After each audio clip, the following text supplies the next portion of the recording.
Good morning, I'm Brian Reagan, this is Tyler Kelly. And at the end of our video, we want you to like, comment, share, and subscribe. But until then, our text this morning is Proverbs 23, 9 through 11. Tyler? Do not speak in the hearing of a fool, for he will despise the wisdom of your words. Do not remove the... Wait a minute. Yeah. Do not remove an ancient landmark. Didn't I already read that? No. You're thinking back last week. Okay. Do not remove the ancient landmark, nor enter the fields of the fatherless, for their Redeemer is mighty, and he will plead their cause against you. All right.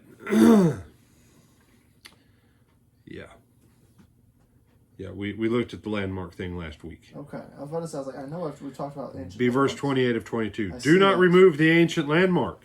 I see that. Right. See, so not quite the exact same. Not quite the exact The same. fact that it has to bring it up in the next chapter. Well, yeah. Mm-hmm. Now, the first one. Do not speak in the hearing of a fool. Why? Well, he already tells you. Because he's a fool. Because he's a fool and he'll despise your words. Why? Because your words prove he's a fool. And people don't like being proved to be fools. Now, what's the best solution? Don't offend fools, brother. No. The solution is quit being a fool. That's solution number one. Solution number two here. Leave property markers alone. Leave ancestral rights alone. Don't jack with things that have been in place for a long time. Why? Well, in context, it's obviously talking about the fatherless. The word orphan does not exist in the Hebrew or the Greek.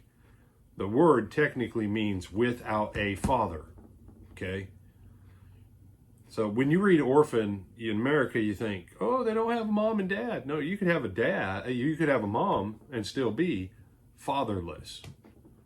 And his point is, don't mess with the inheritance of the fatherless. What does that apply to the church today? James chapter 1, verse 27.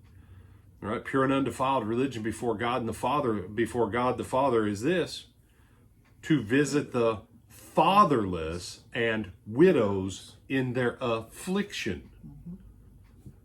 That means when someone's dad dies and they were a Christian, the child still is part of the church family, the mother has continued to abide in the faith, that the church has a moral obligation to protect any inheritance that child might have.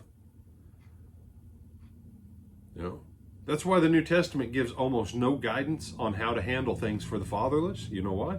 Because he talks so much about it in the Old Testament. This is one of those instances. So, what else, Tyler? For the Redeemer is mighty, and he will plead their cause against you. All right. I don't want to mess with the Redeemer who is mighty and who will squish me. Okay. And physically, the proverb writer, who's the Redeemer of the fatherless?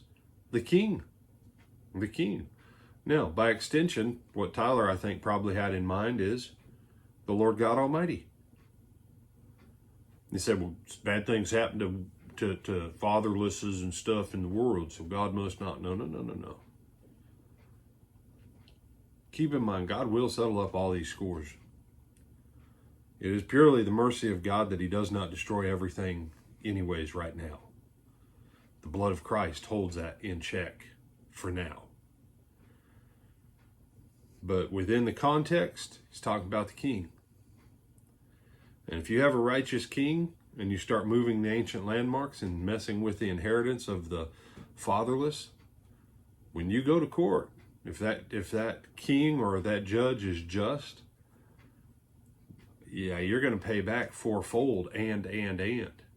So, anything else, my brother? No, sir. All right. We already told you to Like, comment, share, and subscribe. All right. Till lunchtime.